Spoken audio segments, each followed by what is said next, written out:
Okay, we are at the last factor for this chapter. Okay, that's on let's see. Oh, sorry. The Allied resistance. Okay. So now this term itself, as I mentioned in the previous factor video, okay, this factor itself, it does not just there's two is a factor that is not very measurable, tangible, cannot be quantified in any way as compared to the previous two factors. So the first factor, right, is on USA's strengths, and you do see the increase in the numbers and the increase in resources that actually helped them to win the war.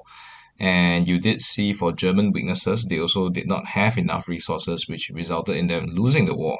So this factor, however, there is a slight element of numbers there, but then mainly, right, it actually isn't about the numbers. Okay, hold on. Right, so as you can see here, okay, the definition of resistance in Google. So the first one that we are looking at is this, the ability not to be affected by something, especially adversely. So some of us have a lower resistance to cold than others. So it's like not giving up, basically. All right, it's similar along the lines of perseverance and just hanging in there and not giving up. Then the second definition here is a secret organization resisting authority, especially in an occupied country. So the occupied country would mean to say that it's France and Soviet Union, and they would organize, as the term that you see here, resistance movements to actually stop uh, stop stop Hitler, basically. Okay. So coming back here, the first thing that we're going to be talking about would be reorganization of USSR, okay, followed by the British resistance, and finally then we talk about the resistance movements. So the first definition that we talk about would actually cover these first two, okay, and the second definition will cover this one. All right. So now, reorganization of the Soviet Union, they actually bore the brunt of German attack throughout World War II and defeated about 80% of German armed forces on the Eastern Front. So that is actually quite a substantial number. And the Eastern Front, bearing in mind that Germany would be at the middle, okay, so to their, look at the map itself, to the right, which is the east, would be Soviet Union, so that's the Eastern Front, and to Germany's left would be Britain and France, so that's the Western Front. Okay, Germany invaded Soviet Union on 22nd of June 1941. You don't need to actually really remember that day. But this was after Hitler broke the Nazi-Soviet pact. As you know, Hitler loves breaking promises, so he went on to break this promise as well, and he actually invaded Soviet Union. And so in response, Soviet Union actually joined Britain in a military alliance in July 1941. So therefore now they finally have some friends. However, Soviet Union, they were unprepared when Germany first invaded, and Germany's blitzkrieg tactics actually destroyed almost all of Soviet Union's air and tank forces within 3 months. So can you imagine the sheer size of Soviet Union? It is huge, okay? And the fact that Hitler was able to actually push them back quite substantially tells you that Hitler's tactics were very effective and also Soviet Union were very, very ill prepared.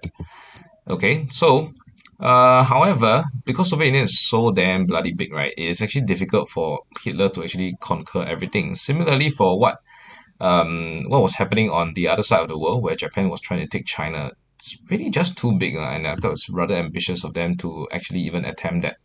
So soon, however, Soviet Union they gained the upper hand because of German tactical errors and the strong resistance of Soviet Union troops and the bitter Russian winters. They all helped to give the Soviet Union time to reorganize its army and rebuild its economy and military production. So, well, it's a bit debatable here, I guess, whether or not was it really because the Soviet Union troops were really resistant, or was it because of the bitter Russian winters? Now, the Russian winter is notoriously cold, like really, really cold. So, if you go and I'm sure there are YouTube videos out there of people throwing boiling water into the air in Soviet Union and seeing it like freeze instantly. Yeah, that's how cold it is.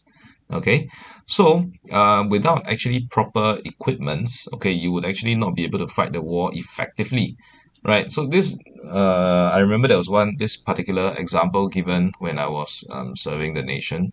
So when there was a group of people who went to Taiwan to actually train, and when we were training in Taiwan, it was also under cold weather. Obviously, not as cold as the Russian winters, but we are Singaporeans. We're not used to the cold weather, right?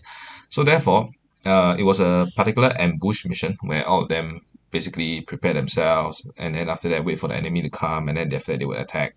And so when the enemy came by, and then the order was given for them to fire their weapons, it was mentioned that there was an audible pause before the weapons were fired. Why? Because they were cold. Take some time to warm up your fingers before you actually pull the trigger. And yeah, so actually that made a difference. So imagine if the Taiwan, it wasn't even winter, I think it was just cold, and if you are facing winters and you don't have the proper equipment to deal with the winter, then definitely it's going to affect you in your ability to fight the war. So this was actually quite an important thing in actually giving Soviet Union the time to reorganize themselves, okay, and to rebuild their economy and military production. So you see, at the end of the day, right, this was mentioned again about rebuilding its economy and military production. So it's about the numbers again, okay. So this and they were further helped by the American Land-Lease Aid from 1942.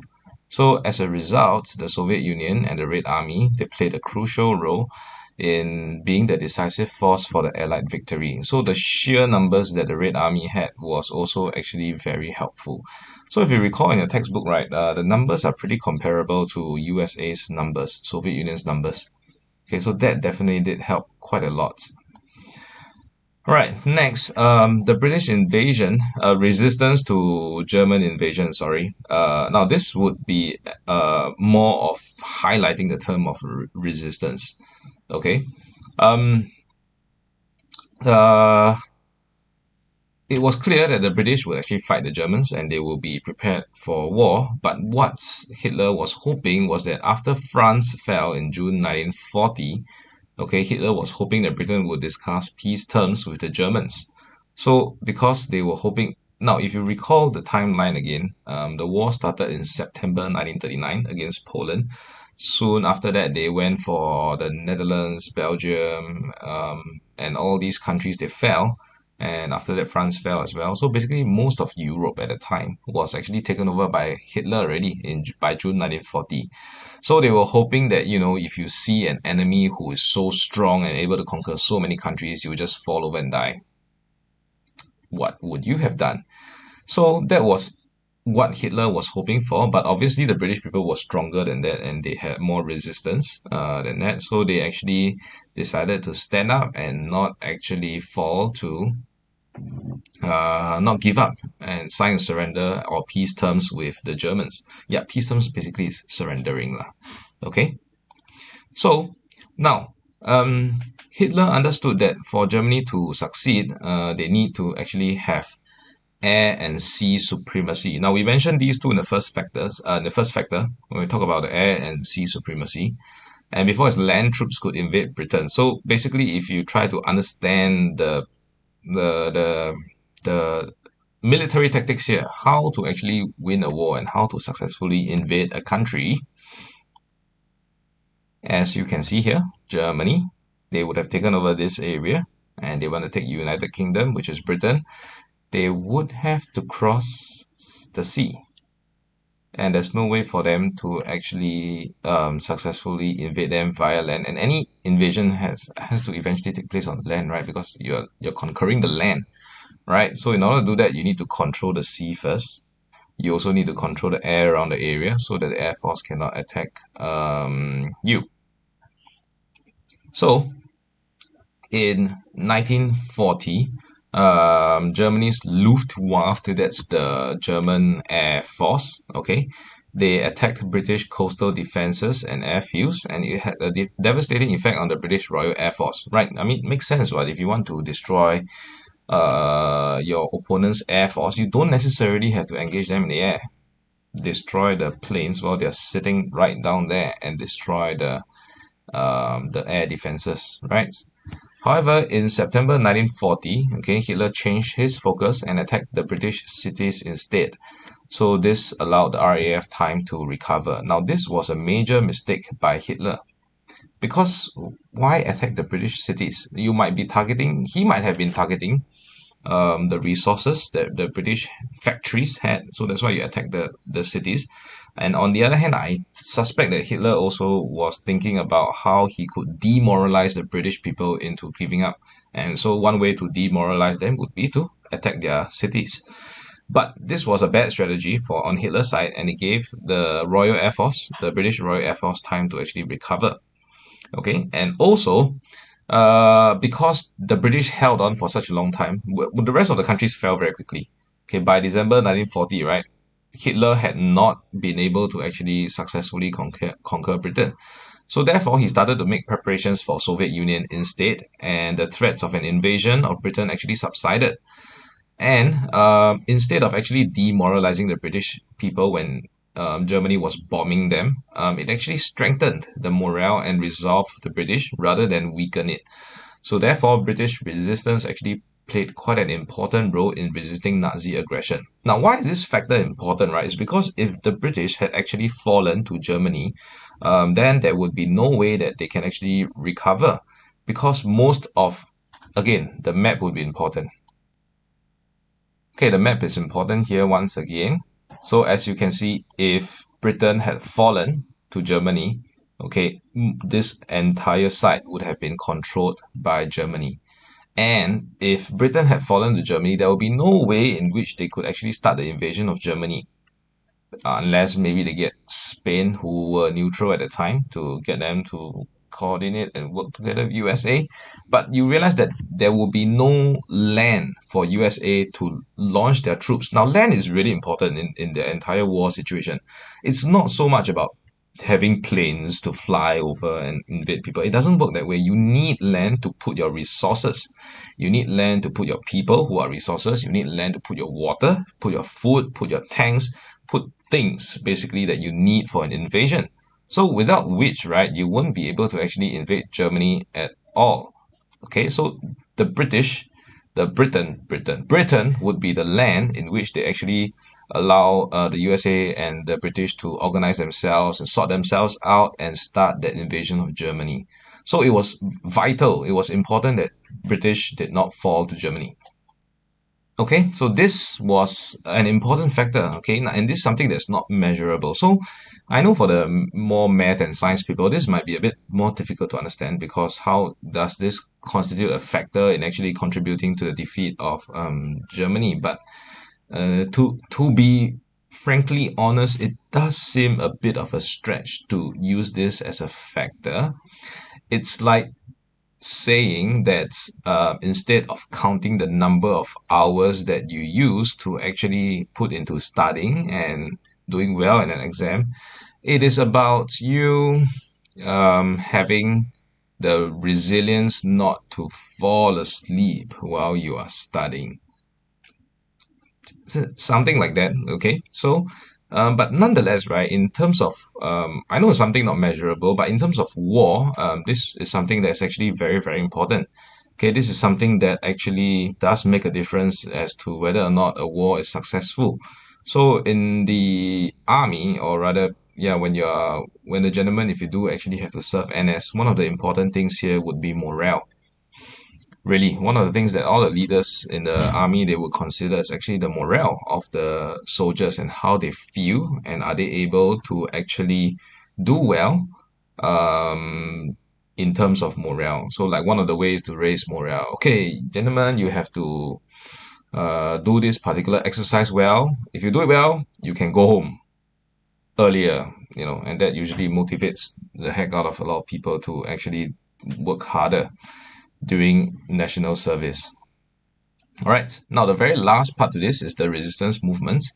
Okay, resistance movements in Nazi-occupied European countries, they help to provide vital information and support behind the enemy lines. Okay, and so think of it like spies. Okay, that's what they were doing. Okay, using the spying staff to essentially um, defeat the opponent. So when we talk about resistance movements, right, they are not official fighters. Okay, so like there's the role of the woman in actually resisting and playing as spies to help to gather information, and also there are those non-uniformed fighters, okay, who actually um, do support the main fighting troops.